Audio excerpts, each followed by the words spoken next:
If you want to write stories your readers will love, there are three things you need to do. Understand storytelling principles, see how other writers have applied the principles, and then use them in your own work. Here on the Story Nerd podcast, our goal is to demystify story theory. We'll help you with the first two steps so that you can get started with the third. My name is Valerie Francis. I am a writer and a story editor, and I teach women who are writing in all genres how stories work so they can finish the books faster and without frustration. And I'm Melanie Hill, writer, editor, and poet, and I help writers identify and solve their story problems. On today's episode, Melanie pitched The Incredibles so we can study the shadow. This 2004 film was written and directed by Brad Bird, who also does the voice of Ed DeMotte. FYI. Of course, there will be spoilers because we can't talk about the movie without talking about the movie. And as always, we would love it if you could help other writers find our show by leaving a rating and review. For Apple Podcast listeners, you can do it from your phone. Go to the show's landing page, scroll to the bottom, click the 5 stars, add a word or two if you feel like it. Really, that's all there is to it. Okay, Melanie, The Incredibles, one of my favorite films. How did you go this week? I think, I went really well because I chose this movie deliberately this season. So, because I think Syndrome is a really good example of the shadow as a villain, because he is the villain in this movie.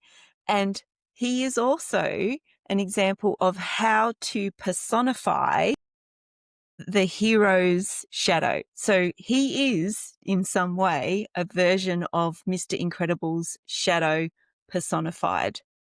And it's a good example of how a shadow works and also how the shadow can be represented by the villain. So it didn't disappoint this week. So that's good when we pick a movie and it's actually the example we wanted it to be. So yay, because sometimes, as we know, that doesn't always happen. All right. Now, we have covered this in previous episodes. I actually did a whole season on the forces of antagonism. And one of the key takeaways that we had when we studied the forces of antagonism is that the hero is only as great as the force of antagonism that they face. And this is where Syndrome is important. So who is Syndrome, right? Well, he is actually the opposite of Bob or Mr. Incredible. He has no superpowers, but he really wants them. He makes weapons and tools to compensate for his lack of natural ability. And Syndrome took Mr. Incredible's saying of, "I work alone," and interpreted it as, "I can't count on anyone." So it's a really interesting way that Syndrome takes that saying and then it's like morphs it into something that's actually quite negative. But that's the job of the shadow, right? That links into what the shadow's function in the villain is meant to do. Now, his worldview actually makes him a bit of a nihilist, right? So what he wants is for everyone to have access to superpowers so that no one can be a superhero and so that no one is special, because that is how he has felt throughout his as a result of his first encounters with Mr. Incredible, and then as he's transitioned and turned into an adult. So Syndrome is also an example of what can go wrong when someone becomes obsessed, right? And this is one of the great aspects of using the shadow as a villain. The villain is a warning and also the challenge to force the hero to integrate with the hidden aspects of their own personality. And this is what I love about Syndrome, because I think he does both very well. He is a warning and shows you what the negative outcome of not changing can be, but he is also the force of change that results in Mr. Incredible becoming a far better person as well as a far better superhero. All right, so Mr. Incredible, or Bob, has power, but he has to hide who he is, which is a superhero. And I've mentioned this before in the episodes earlier this season, that the shadow is often the part of a character or the part of a person that they're either not aware exists or they've tamped that down to some point. Now, the interesting thing here is that Bob knows that this is part of him, that his superpowers are part of him, but he consciously has to hide that aspect of his personality because he can't be a superhero anymore. And it's really interesting what happens to him. So as he hides that part, he also hides other parts of himself. So he is trapped by his past. And it manifests itself in that he is absent from the dinner table with his family. He is focused on the newspaper and on disasters that are happening in the world that he could have solved or could have helped with if he had just been allowed to keep being a superhero. And he sits there with his best buddy and monitors the police radio and sometimes sneaks out and does things. So that is his shadow not wanting to be suppressed, right? That's him struggling to suppress it. And you would argue that he shouldn't have to do that. And eventually, it comes out again. Because Bob is really happy when he's not hiding his shadow.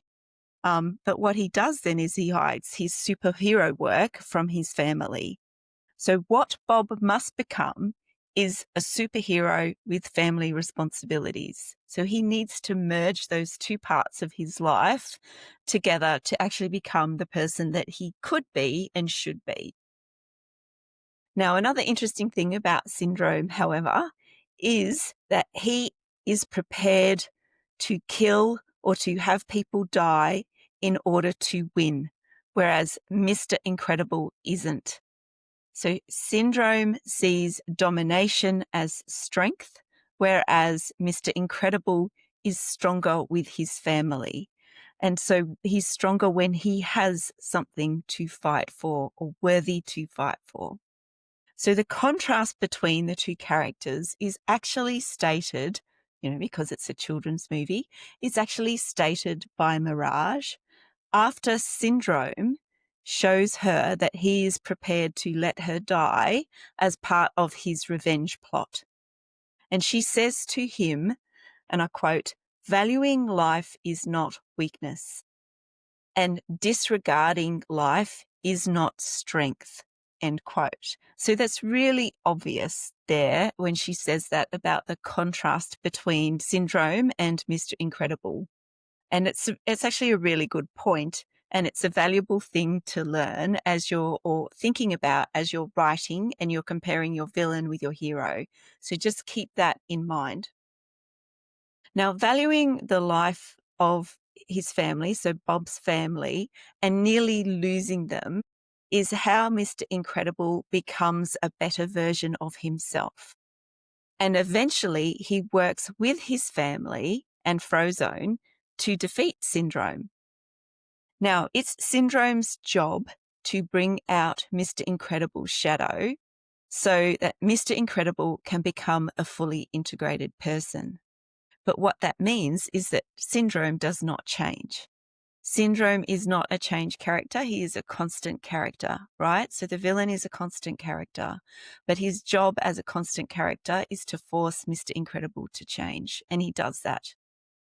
Now, while we can see how dysfunctional Bob or Mr. Incredible is in the superhero reassignment program, so when he's suppressing his superhero powers, he's actually half the person that he used to be. But unlike the protagonists in the other movies, which we've watched so far, and I've mentioned this before, is that he's actually aware of his shadow, and it's his shadow because he's forced to hide his identity. Now, it's interesting to note that it's not until his hidden identity is allowed to flourish and that he is forced to use his superpowers to save his family and stop hiding that he becomes the best version of himself. And that is really set up at the beginning of the movie. So it's not necessarily surprising by the end that that's how it turns out for Mr. Incredible. it's still really well set up. And the transition from Mr. Incredible being depressed and down and absent from his family to fully integrated with his family and with his superpowers is a really interesting story to watch and see it unfold. Now, just before I finish up this week, I want to mention Elastigirl, right? So she took having a family as a priority. So she adapted to her new role as a mother in hiding much better than Mr. Incredible adapted to his role as a father. And she kind of forgot her superhero persona. So she puts that aside and it becomes her shadow, but she seems to adapt to that transition and that change a lot better than Mr. Incredible did. And while Elastigirl is holding her family together and supporting Bob, she is hiding who she really is. Now, Helen, or Elastigirl, is the best version of herself when Violet, Dash, and Elastigirl go to rescue Mr. Incredible.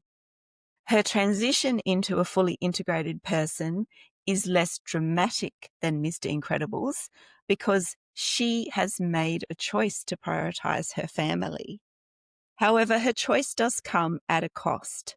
The kids aren't happy until they too are free to be who they are and to use their superhero powers. So it's an interesting contrast with Elastigirl's shadow compared to how Mr. Incredible responds to having to suppress his personality.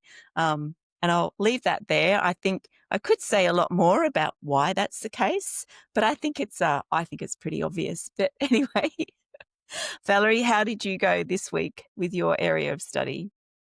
All right, so I am continuing my study of the hero's monologue this week, and I have to say, Pixar has approached it in a different way than we have seen so far this season. And I think it has to do with the age of the audience. I'm not sure, of course, but that seems reasonable to me. So let me just start by giving you a quick refresher about the theory that's at work here. All right. So the hero's monologue is all about explaining to the reader why the protagonist is doing what she's doing.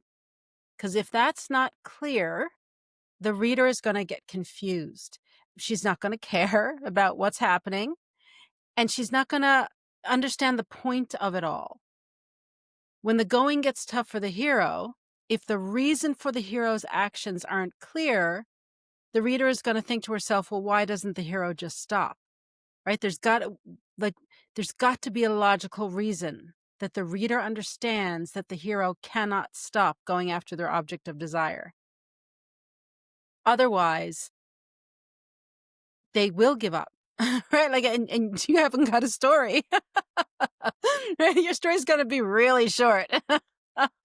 All right. So the why, the reason that the character is doing what they're doing, and I want you to really listen to this closely because it's important.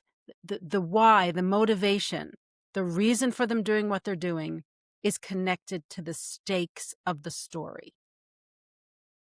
The reason the hero is acting is because if they don't, they stand to lose something or something bad is going to happen and, something like that. So let's just think back to the proposal that we studied a couple of weeks ago. If you haven't listened to that episode, really go back and listen to it because there's quite a few lessons that came out of that, even though it's a rom-com and we might pass it off as just sort of being a light and fluffy kind of a throwaway film. There's actually a lot of really solid craft stuff happening there, which is one of the reasons why it's so popular and people keep going back to it, by the way. Even if you haven't heard that episode, it's a really popular film. Chances are you have seen it, so you're going to understand what I'm about to say. Okay. In the proposal, it seems at first blush that the reason Andrew goes along with Margaret's scheme is because he wants a promotion and he wants the book that he has chosen. He wants it to be published and get a 20,000 copy first run. That's true, but it's a superficial reason. There's actually a much deeper reason for Andrew's behavior.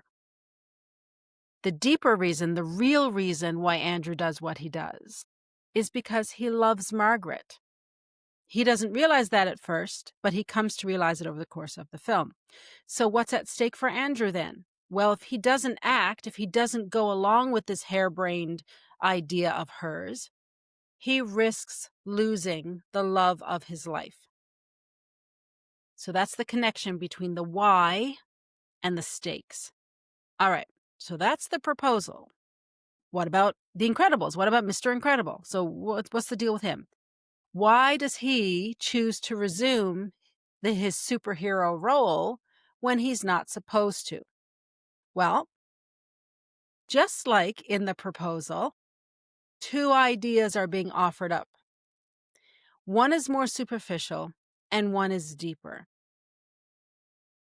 However, unlike the proposal, there isn't a big long speech where Bob articulates all of his reasons, right? He does have a bit of dialogue, or a bit of a monologue at an hour and a half into the movie. But this is his epiphany. This is the scene where he and the whole family are captives of syndrome, and they're all in this sort of crazy electrical thing that they're hanging in the air, and Violet gets out and saves them all. And he is talking to Helen there. And it's the closest thing to a monologue that Mr. Incredible has in the movie. So while it is a bit of a monologue, it's not what I'm calling the hero's monologue because he's not articulating his why. This is his epiphany. And the epiphany in a story is the moment that comes right after the all is lost moment or the dark night of the soul. At least in prescriptive tales. Okay, now I'm pausing there because I realize that I just sort of threw out a whole bunch of theory. Like that was a big mouthful of stuff that I just said. I tossed out 3 ideas that have nothing to do with the hero's monologue. So you know what? I'm going to put a pin in that for now, though. I think I might come back and study it in a future season. For now, don't worry about it. Just understand that when Bob is explaining that his family is actually his greatest adventure, that's his epiphany. It is not this hero's monologue thing that I'm talking about this season. In this movie, in The Incredibles, Bob's hero's monologue comes at the beginning of the film, and it comes in little snippets. It's not one big scene. It's little things here and there. All right, let me explain what I'm talking about. First, I'll talk about the more superficial reason that Bob is doing what he's doing, and that is to relive his glory days. In fact, Helen accuses him of exactly that. That's the phrase she uses, to relive your glory days, when they're having an argument. And we see Bob and Lucius, right? We see them listening to a police scanner. They are reminiscing about the good old days. And then they hear a report of a robbery. Bob wants to go after them, after the robbers. Lucius does not. Lucius wants to follow the rules, and he says, just once I'd like to do what we tell our wives we're doing. I want to go bowling. But Bob gets really excited, and Lucius ends up caving to the peer pressure. Now, this scene is really interesting because just when we expect to hear Bob giving his hero's monologue, the scene cuts away to Mirage, sitting in another car, observing them. And in fact, she's observing Frozone. She doesn't recognize that Bob is Mr. Incredible because when she's on the phone, she says, he's just sitting in the car and the fat guy is with him. Right? So the fat guy is actually Mr. Incredible. So she's actually has spotted Lucius as Mr. Frozone. She hasn't at this point realized it's Mr. Incredible, but she figures it out pretty quickly. All right. So that's one example. A few minutes later, when Bob is listening to the mission, right, on the what I call an iPad. I don't know if it's supposed to be an iPad, but Mr. Incredible gets his mission from Mirage, and he's watching the video. This is, by the way, this is his call to adventure. Mirage actually reinforces the superficial why, and she actually says, quote, "You can still do great things, or you can listen to police scanners." And this idea of him reliving his glory days is reinforced yet a third time when we see Bob, right after this video message, looking at a wall of framed news articles and magazine covers, all highlighting his successes from the past when he was recognized as Mr. Incredible and allowed to be the superhero that he is.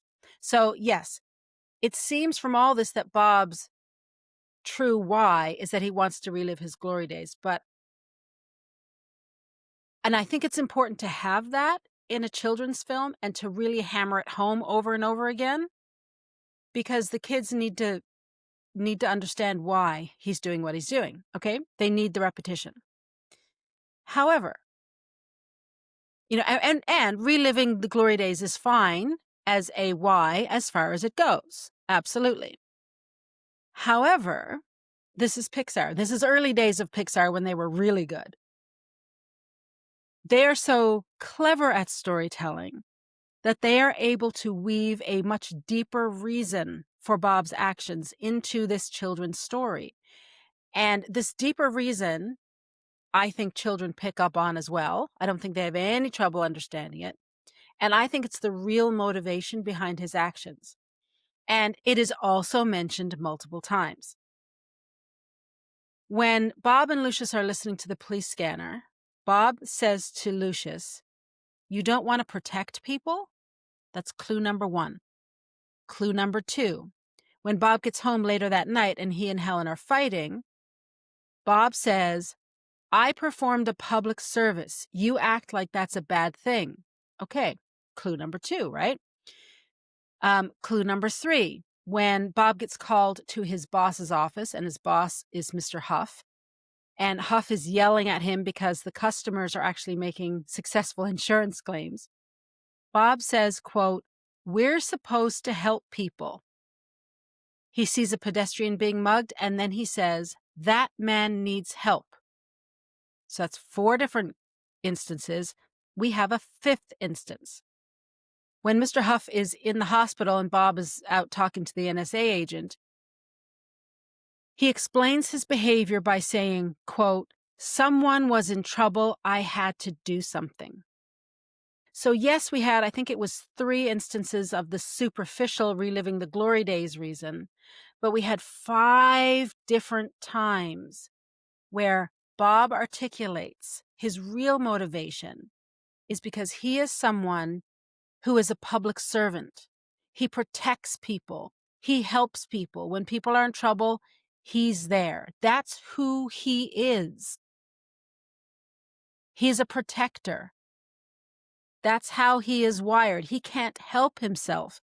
It is in his superhero DNA, right? Melanie, you call this his shadow self, which is like the hidden part of him, the suppressed part of him. This is his authentic self, and he is compelled to do it. So why does he do it? Because he has to. Just like us as artists. Why are you writing novels? Because we have to. If there is an easier way, like if you're listening to this and you're thinking, well, I could take it or leave it. Like if I never ever finish my book, it's really not going to bother me. Then maybe you should not finish your book and just take all of that time and energy and effort that you would have spent on the book and go and do something more interesting to you with it. Because life is short, right? You're only getting one kick at the can as far as we know.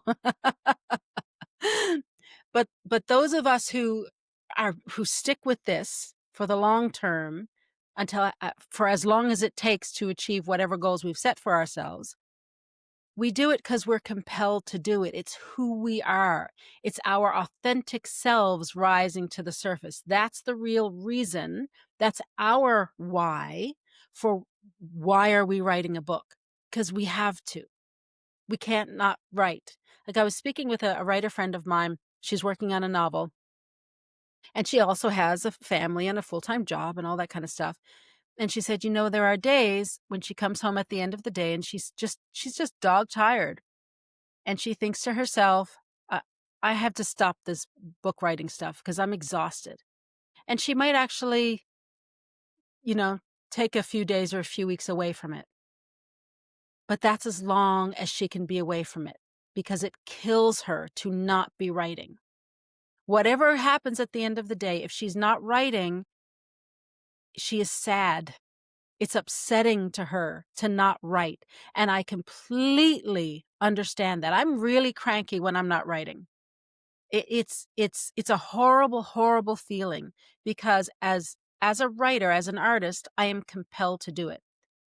This and Melanie, I'm sure this is true of you as well, or you wouldn't have, with 4 children and a full-time job and all that other stuff, you wouldn't have stuck with it for 11 years to finish Jet Cooper and see it out in the world. This is the same of Mr. Incredible.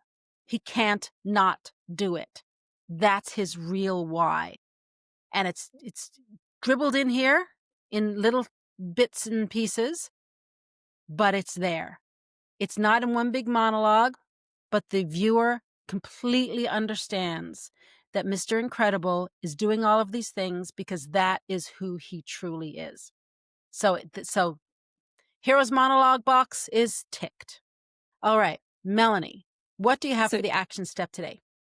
well, before I do that, I just want to ask a question because at the beginning of the movie, Frozone and Mr. Incredible make a point that they're the villains monologuing, like, they're at a point and they're at a point where they're talking about what's happened on the way to the wedding. And, you never guess, he started monologuing me. So do you think because they've made that point about the monologue, and it was a villain's monologue, right, that they were talking about there, that they've had to do it differently because they've set that up as such an obvious thing at the beginning? It could be. And in fact, this is exactly the movie where the light bulb came on for me that there was this thing called a villain's monologue. And Frozone says, "Oh, I caught the guy monologuing," right? Like he was trying. So there's a whole thing. And then Syndrome later in the movie starts monologuing and realizes that Mr. Incredible has done it. And he calls it out again. "Oh, you got me monologuing."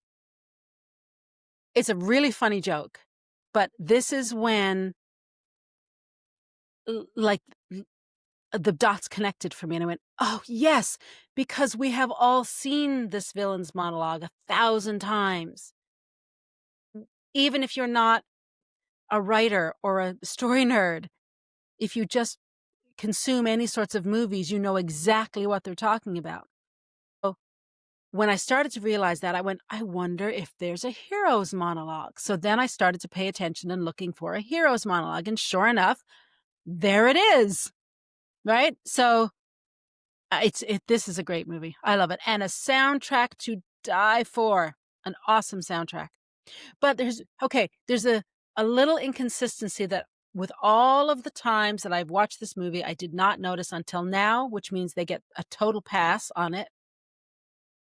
It's the time frame, because this is probably late 60s, right? Mm-hmm. Maybe between, say, Yeah. 65 and 68, I'm guessing. Except when Mr. Incredible gets all in shape and stuff, he's sort of very early 2000s in his dress, like with his jeans and his black t-shirt and stuff like that. Now, I mean, that is nitpicking at its height. And I have watched this movie. I can't even count how many times I've watched this movie, and I never noticed it until now. So, I mean, they totally get a pass on that.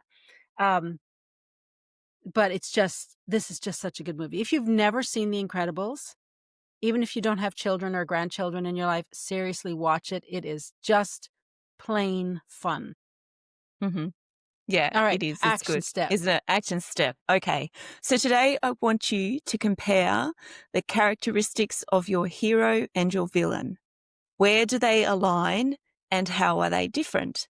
Then ask yourselves, where do you want your hero to finish the story? And does that place leave a big difference between the villain and the hero?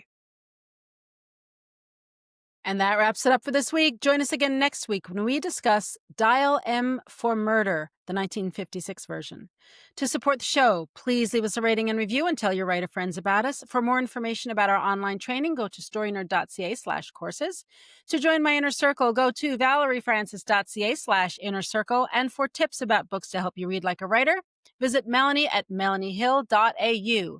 And remember, story theory does not have to be difficult. It's a tool to help you write more, not less. So take it one step at a time and have fun.